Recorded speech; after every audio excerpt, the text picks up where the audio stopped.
January 1944. A military hospital on the American mainland. Far from the gunfire, but not from the war. The room smells faintly of antiseptic and steam heat. Snow presses against the windows. On a narrow metal tray beside a wounded infantryman's bed sits something unexpected, bright even under dim lights. A banana, its peel unbroken. Its shape familiar in a year when familiarity has almost vanished. The soldier's hands hesitate before touching it. Months earlier, in the Pacific, fruit had been a memory.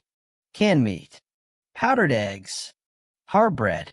But here it is, soft, yellow, impossibly fresh. Nurses watch quietly. They know what this means. Calories, potassium, digestion, strength returning faster than expected. Across the country, in supply depots, factory cafeterias, and naval hospitals, the same scene is unfolding. Not loudly, not ceremonially, just a small, ordinary object appearing where logic says it should not. Outside this room, convoys are moving. Ships are loading. Bureaucrats are signing papers. Scientists are adjusting formulas. Somewhere far south, plantations are cutting fruit on schedules measured to the hour. This banana is not a luxury. It is evidence. Evidence that in 1944, while the world focused on beaches and bombers, America solved a quieter problem, one that would help keep its war machine alive. By 1944, the Second World War had become a contest not only of weapons and manpower, but of endurance. Every front, European, Pacific, Atlantic, pulled relentlessly on the same invisible thread: food. Calories, nutrients, the basic chemistry that kept bodies moving under stress. The United States entered the war with industrial strength unmatched by any nation on earth. But even that strength had limits. Millions of men were under arms. Millions more worked double shifts in factories.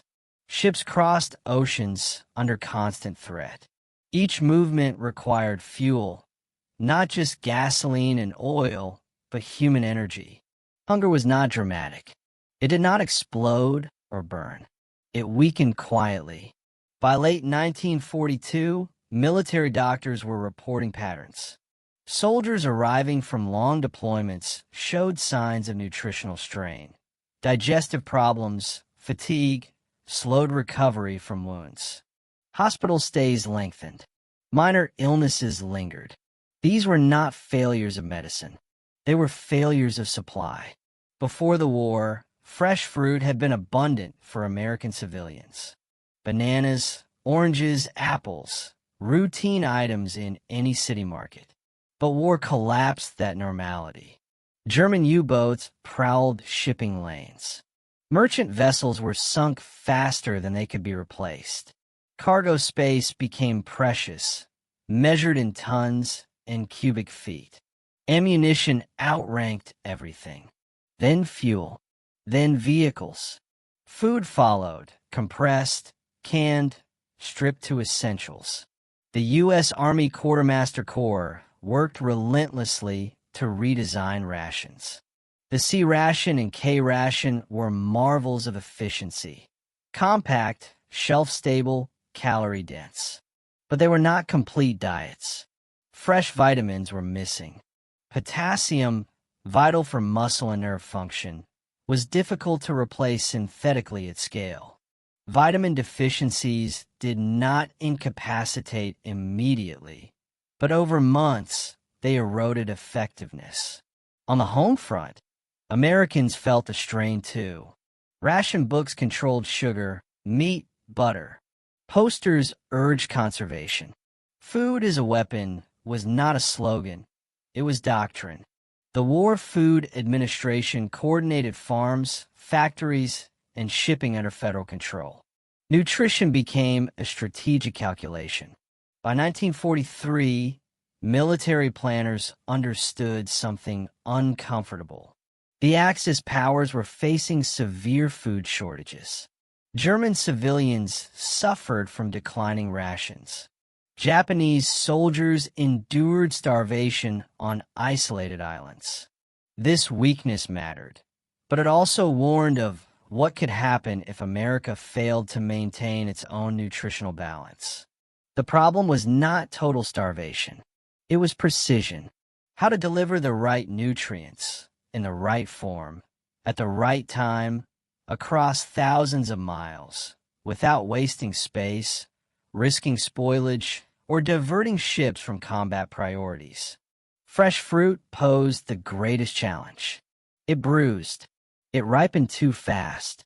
It demanded refrigeration. Before the war, bananas arrived weekly from Central America, ripened carefully in port cities, and distributed quickly. Wartime conditions shattered that system. Submarine attacks made regular schedules impossible. Ports were congested. Refrigerated ships were scarce. Yet doctors kept asking for fruit, not as comfort, but as medicine.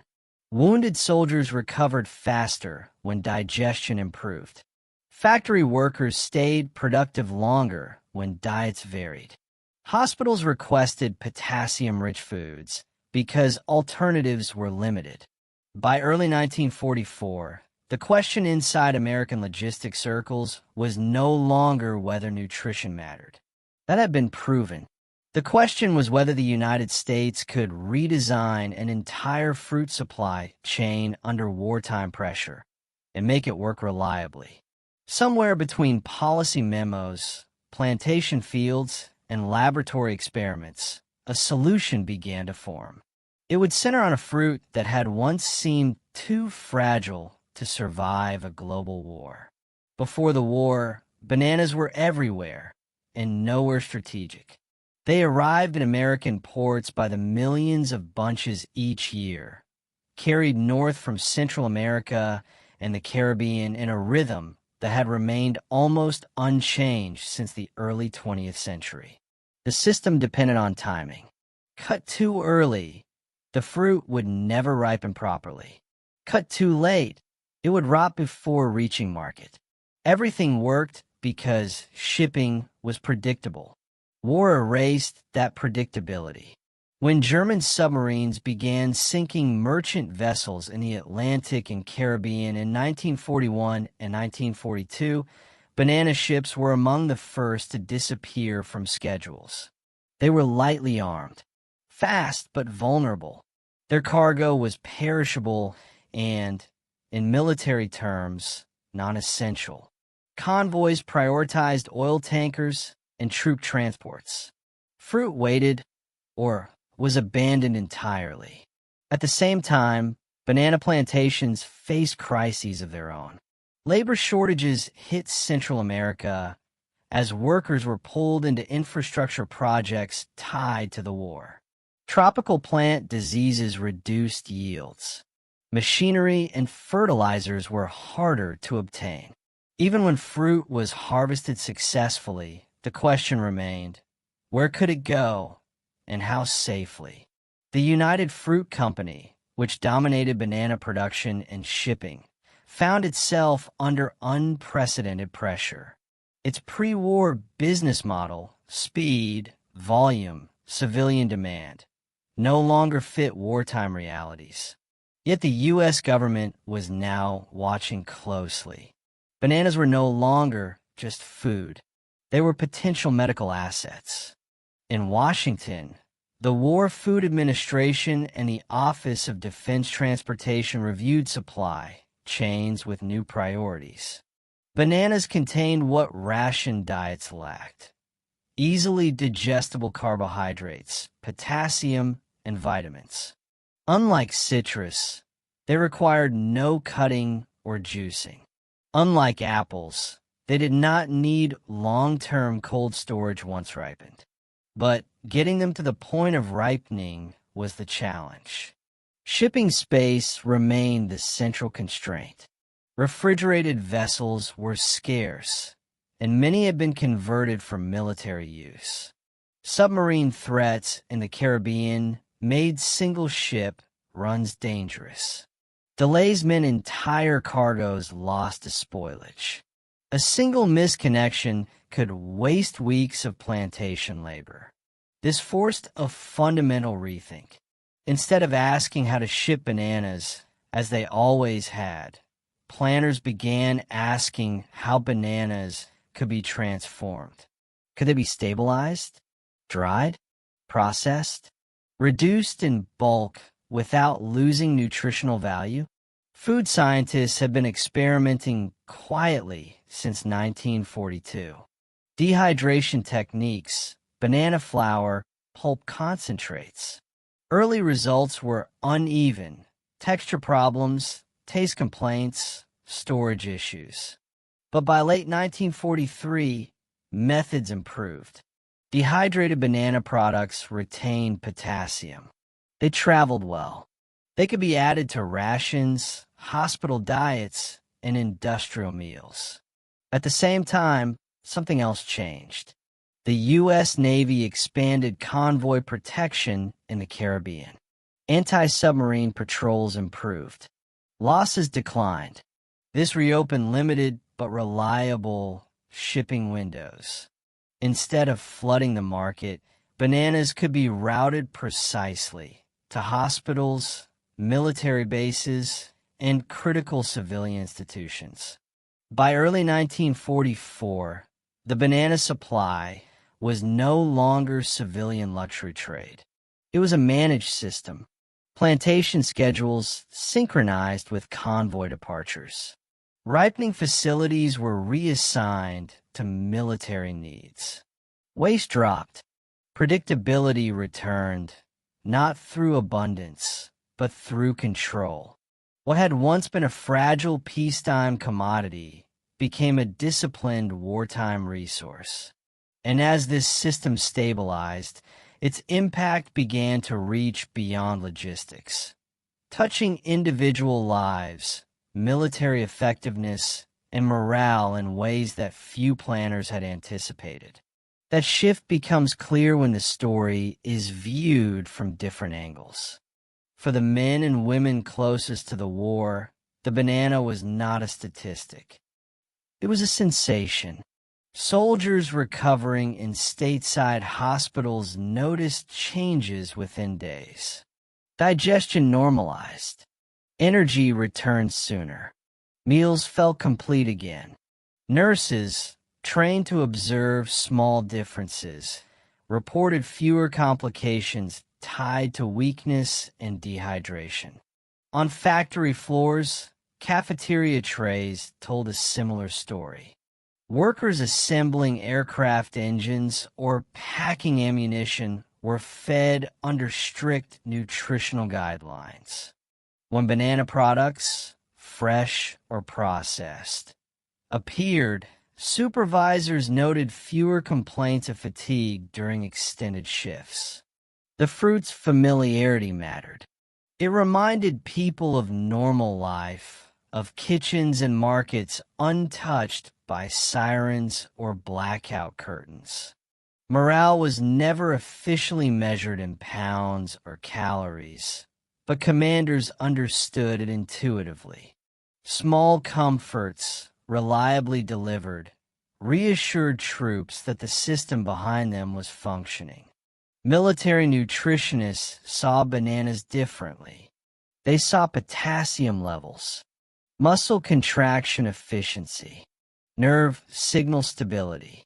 Bananas offered a natural solution where synthetic substitutes were limited. Vitamin pills existed, but absorption varied. Whole foods worked better. Studies conducted by the Army Medical Department compared recovery times between patients on standard rations and those supplemented with fresh or processed fruit. Results were consistent. Wounds healed faster. gastrointestinal issues declined. The banana was not a miracle, but it was reliable. This mattered in 1944 when manpower losses mounted and replacement rates strained training pipelines. Behind these outcomes stood factories and laboratories. Banana dehydration plants operated around the clock. Pulp was converted into powder, flakes, and concentrates. These were mixed into bread, cereals, and hospital meals. Packaging was redesigned to survive humidity and long storage. Nothing about this was glamorous. It was precision engineering applied to food. Loss rates dropped. Transport efficiency increased. The fruit became lighter, smaller, more durable, yet nutritionally potent. By the time bananas reached soldiers, their journey had already passed through dozens of hands of decisions. And those decisions increasingly involved leadership far above the laboratory floor. By 1944, bananas had reached the desks of policymakers who rarely concerned themselves with fruit. Inside the War Food Administration and the Department of Agriculture, memoranda no longer spoke of civilian demand. They spoke of allocation. Hospitals first, military installations second, critical war industries third. Everything else waited. This was not improvisation. It was centralized control, refined through trial and error.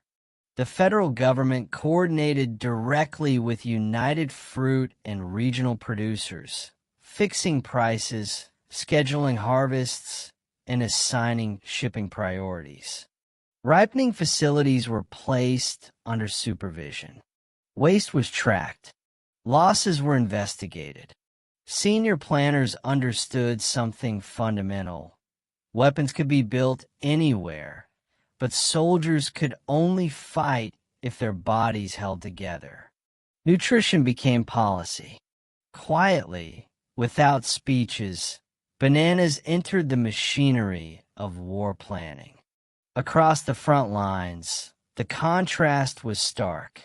German civilians faced shrinking rations as Allied bombing and blockade strangled agriculture and transport. Potassium-rich foods were scarce. Fresh fruit was rare. Japanese troops, cut off on islands across the Pacific, suffered from malnutrition so severe that it crippled units without a single shot fired. American intelligence reports noted this deterioration. Food shortages weakened morale and combat effectiveness. Disease spread faster among undernourished forces. In this context, the ability to deliver something as simple as a banana became a strategic advantage, not decisive alone, but cumulative. The war was not only won by denying the enemy resources. It was won by sustaining one's own. There was also a deeper, quieter effect. Food represented order. Continuity, the idea that civilization still functioned.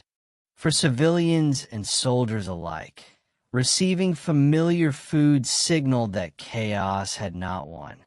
Bananas did not inspire speeches or medals. They inspired confidence. Confidence that systems worked, that planning mattered, that someone somewhere had thought ahead. In 1944, this confidence would be tested under the heaviest pressures yet. When shipping lanes tightened, battles intensified, and failure seemed increasingly possible. That test arrived not with fanfare, but with schedules and convoy lists. By the spring of 1944, the margin for error had narrowed to almost nothing. Across the Atlantic, Preparations for a massive invasion were underway. Millions of men were concentrated in Britain. Training intensified. Hospitals filled with the injured from earlier campaigns. In the Pacific, island fighting escalated in scale and brutality. Ships moved constantly, and every hull carried something critical: troops, fuel, ammunition, machinery. Food shipments did not stop because fighting intensified. They became harder. German U-boats, though reduced from their peak effectiveness, still prowled shipping lanes. Mines threatened ports. Weather delayed convoys. A single missed sailing could ripple across weeks of planning. For bananas, timing remained unforgiving. Even with dehydration and processing, fresh fruit shipments had narrow windows. Too early or too late meant loss. In Washington, daily reports tracked tonnage with obsessive detail. How many pounds of processed banana powder were en route? How many bunches had cleared quarantine? How many hospital requisitions remained unmet? These were not abstract figures. They translated directly into recovery times, labor output, and readiness. In April 1944, several Caribbean convoys were delayed by submarine alerts. Plantation schedules were already fixed. Cutting could not be paused indefinitely. For a brief moment, it appeared the system might fail. Fruit ripening faster than ships could sail, warehouses filling beyond capacity. But this was where the breakthrough revealed itself. Processed banana stocks absorbed the delay. Fresh shipments were rerouted selectively, prioritized for medical use. Ripening facilities slowed output deliberately, adjusting temperature and airflow with precision learned over 2 hard years. Losses occurred, but they did not cascade. In military hospitals, diets remained uninterrupted. In factories, meals continued unchanged. Soldiers noticed nothing dramatic. That was the point. At the same time, convoy protection improved. Air patrols extended coverage over the Caribbean basin. Sinkings declined further. Predictability returned. Not abundance, but reliability. The system held under strain. By June 1944, as Allied forces stormed ashore in Normandy, the banana supply chain was operating at peak wartime efficiency. It did not appear in headlines. It did not earn victory credits. Yet behind the beaches and hedgerows, the quiet machinery of nourishment did exactly what it had been designed to do. And in doing so, it proved that America had solved a problem few even realized existed. But the real measure of success would come not in survival, but in outcomes. By mid-1944, the banana supply chain had transitioned from theory to practice. Reports from military hospitals noted measurable improvements in recovery times. Soldiers recovering from tropical diseases, dysentery, or combat wounds regained strength faster when their diets included banana-based supplements. Laboratory studies confirmed it. Potassium, carbohydrates, and fiber combined to stabilize electrolytes and digestive health, critical under field conditions. Across the Pacific, logistical officers tracked the delivery of banana powder, flour, and dehydrated pulp to forward bases. Convoys arrived on schedule despite persistent threats.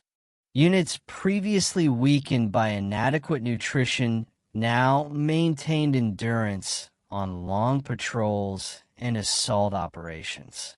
Morale, though intangible, was visibly higher. Troops greeted rations with appreciation, a quiet reminder that someone had thought ahead for them. The innovation did not stop at hospitals or camps. Mess halls and factories and shipyards incorporated banana products into everyday meals. Calories were preserved. Vitamins were protected.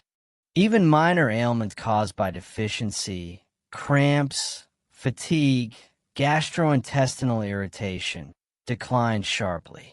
Industrial output rose, sustaining aircraft production and ammunition assembly during critical months leading up to D-Day. Historians today note that no single banana shipment won the war, but the system's reliability mattered. Every piece of fruit, powdered or fresh, represented hours of labor, weeks of careful planning, and months of agricultural oversight. Ships delivered more than cargo. They delivered stability, resilience, and confidence. And when Allied forces pressed into enemy territory, troops could fight not just because of steel and bullets, but because their bodies were nourished, their energy sustained. In Washington, policymakers quietly recorded the results. Success was measured in percentages of waste avoided, rations delivered on schedule, and hospital recovery metrics. These numbers were mundane, invisible in wartime headlines, but decisive in practice. The quiet victory of the banana supply chain allowed larger strategies. The invasion of Europe, island campaigns in the Pacific, to proceed without the disruption of preventable malnutrition. By the late summer of 1944, the system's stability was undeniable. The once fragile banana had survived storms, submarines, labor shortages, and logistical chaos. It had passed every test. In doing so, it became an uncelebrated backbone of the American war effort, sustaining both soldiers and the home front in ways no one imagined when the fruit first arrived from Central America. And yet, while the crisis was averted, the aftermath of this innovation would ripple long after the last convoy sailed. By the autumn of 1944, the United States had begun to see the tangible results of its meticulous banana program. Across the military, recovery times in hospitals were shorter, infection rates slightly lower, and energy levels among troops more consistent. Reports from Pacific bases highlighted fewer cases of heat-related exhaustion and electrolyte imbalance. In Europe, the same pattern emerged in field hospitals. Soldiers receiving regular rations supplemented with banana flour or dehydrated pulp regained strength faster than units relying solely on standard rations. The success was not just medical, it was operational. Factory output for aircraft, vehicles, and ammunition remained steady even as manpower demands increased. Workers, particularly those on long shifts in aircraft assembly plants, were benefiting from the same supply chain. Meals fortified with banana products provided consistent calories and essential nutrients, helping to prevent fatigue-related accidents and maintaining efficiency under intense wartime pressure. Civilian morale on the home front was affected subtly but significantly. While fresh bananas remained a novelty, processed banana products entered school lunches, hospital meals, and community kitchens. For families rationing sugar, meat, and butter, a banana-flavored bread or porridge was more than taste. It was a reminder of stability and continuity amid scarcity. Posters and public announcements rarely highlighted the fruit itself, but the message was clear. The nation's war effort was being sustained not just by tanks and bombs, but by careful planning, scientific innovation, and unglamorous logistics. Shipping records reflected a broader pattern. The number of banana shipments successfully delivered rose steadily despite persistent submarine threats. Convoy efficiency had improved through coordinated naval protection and precise scheduling. Losses, once catastrophic in the early war years, had been minimized. For the first time, planners could predict deliveries with a level of confidence previously impossible. By the end of 1944, the banana had quietly achieved what few military observers had expected. It was no longer a mere commodity or luxury. It was a strategic resource, integrated into the machinery of war. This stabilization, though invisible to the public eye, underscored a fundamental truth. Victory in modern warfare depended as much on nutrition and logistics as on weapons and strategy. The war was far from over, however, and the long-term effects of these innovations would only become clear in the months and years that followed. As 1945 approached, the immediate pressures of wartime banana logistics began to ease, but the lessons learned persisted far beyond the conflict. The techniques developed for dehydration, pulp processing, and precise shipping became the foundation for post-war food science. Industrial methods refined to save perishable fruit now informed broader supply chains, from hospital nutrition to school meals, and even to civilian packaged foods. Banana flour and powder, once a wartime necessity, became a staple in certain diets and industrial food products. In military terms, the banana program had demonstrated the importance of integrating nutrition into operational planning. Logisticians and medical officers recognized that victory relied not only on bombs, bullets, and tanks, but also on the consistent delivery of calories, vitamins, and electrolytes. Subsequent military manuals codified the lessons learned. Diet could no longer be an afterthought. The same systems were applied in the Korean War and later conflicts, ensuring troops remained effective under extended deployments in challenging environments. The war had also accelerated global trade innovation. Central American banana producers, once dependent on seasonal shipping cycles, adopted refrigeration, temperature control, and ripening techniques developed during the war. This improved international supply chains permanently, making fresh fruit and processed banana products more widely available in peacetime. The logistical coordination between growers, transporters, and government agencies set precedents that modern cold chain operations still follow. Finally, the psychological and cultural impact endured.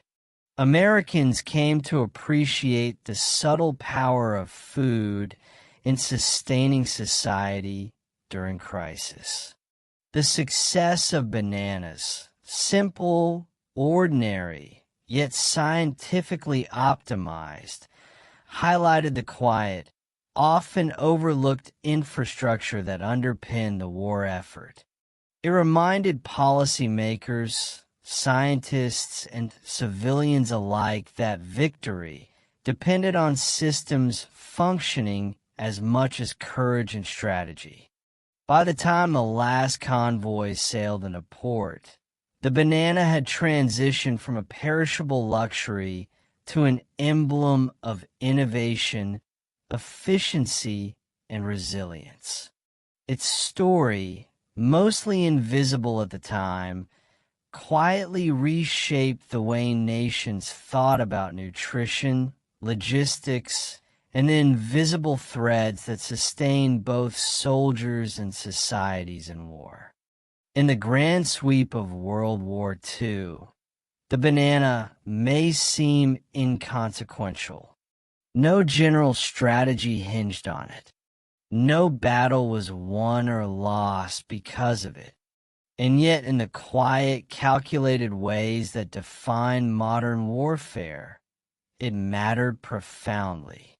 It reminds us that wars are fought not only with guns and tanks, but with the systems that sustain life, calories, nutrients, and predictability. The fruit's journey, from tropical plantations to dehydrated powders, convoys braving U-boat threats, and finally to the trays of soldiers and factory workers, embodies the hidden architecture of victory. Every pound delivered represented meticulous planning, scientific insight, and human diligence. The banana became a measure of industrial coordination, a symbol of the invisible scaffolding that allowed America to wage a global conflict effectively. It is tempting to overlook such stories. They are quiet, lacking the drama of battlefield heroics or cinematic explosions. Yet they define history in ways both subtle and permanent. Bananas did not fight, but they strengthened those who did. They healed bodies, steadied hands, and reassured minds. In this, there's a broader lesson.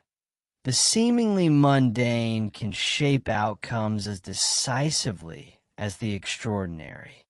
Wars, societies, and civilizations rely on networks of care, foresight, and sustenance, often invisible until examined closely.